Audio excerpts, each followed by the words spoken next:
She'd been scanning barcodes and saying, "Have a nice day" for 15 years. Minimum wage, night shifts, invisible to most customers who barely looked up from their phones.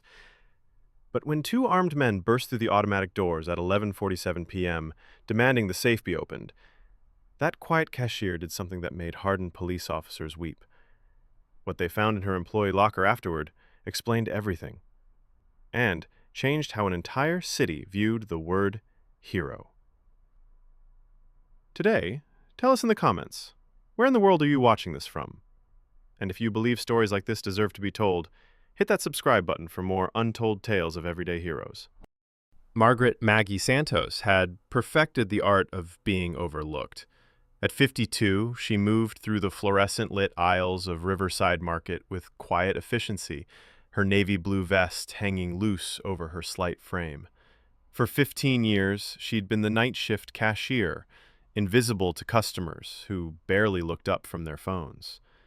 "Evening, Mrs. Santos," called David Chen, picking up his usual energy drink after his ER shift. He was one of the few who bothered with her name. "Hard night?" Maggie asked, scanning with practiced efficiency.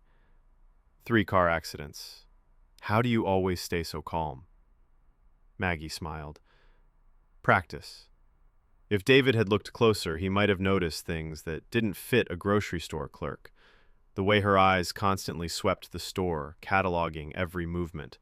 How she positioned herself to maintain clear sight lines to all entrances. The fact that her right hand never strayed far from the small of her back. But everyone saw what they expected. A middle-aged woman, grateful for steady work. The truth was different. Margaret Santos had been Staff Sergeant Margaret Rivera, Army Military Police, for 12 years, before an IED in Kandahar ended her career with a Purple Heart and PTSD. The night shift wasn't convenient. It was necessary. Here, in the quiet hours, she'd found peace and purpose. This store, these customers, they'd become her new mission. October 23rd, 11:47 p.m. Two men entered through the automatic doors. Hoodies pulled low, hands in pockets, movements too deliberate for shoppers. Maggie's instincts fired immediately. They split up. One toward the dairy section to block the rear exit, one approaching her counter.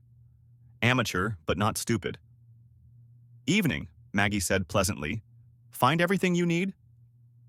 The younger man was early 20s, desperate energy suggesting this wasn't a career choice but a catastrophic decision. "Yeah, we need everything you got." He pulled a small revolver, hands shaking. "Open the register. Now." Maggie assessed. Multiple attackers, confined space, Jake in the back with headphones, elderly Mr. Patterson by the cereal aisle. 4 seconds to act before escalation. "Son," Maggie said quietly, her voice carrying new authority, "you're making a mistake. The only mistake is going to be yours if you don't open that drawer." "What's your name?" she asked. The question caught him off guard. "What?" "Before this goes further, I'd like to know who I'm talking to." "Lady, just open the register." But his resolve was cracking. This wasn't a hardened criminal. This was someone's scared son, in over his head. "My name's Maggie. I've worked here 3 years. Before that, 12 years Army Military Police, including Afghanistan. I've been shot at by professionals with better weapons, and I'm still here." The gun hand wavered. His partner had gone completely still. "I'm giving you one chance to walk out and pretend this never happened. Because if you don't, this ends badly for everyone." "You don't understand. I need the money. My sister's sick and we can't afford—" "I understand. But this isn't the solution. This is how you throw your life away." For a moment, only refrigeration hums filled the silence. Then Mr. Patterson rounded the corner, saw the gun, and gasped. Everything changed. The gunman spun toward the elderly customer, finger tightening. His partner shouted. And Maggie moved with military precision. What happened next took 2.3 seconds. According to security footage, Maggie drew her concealed Glock 19. Her left hand swept Mr. Patterson to safety. "Drop your weapons. Now." The young gunman froze. His partner raised his hands. "I said drop it." 3 seconds to end this peacefully. But panic triggered the young man's fight-or-flight response. He swung his gun back toward Maggie. She didn't hesitate. Her first shot was a precision, disabling shot to his gun hand. His weapon flew across the floor as he screamed. Her second shot was a warning into the ceiling. The partner dropped to his knees. "Don't shoot. We're done."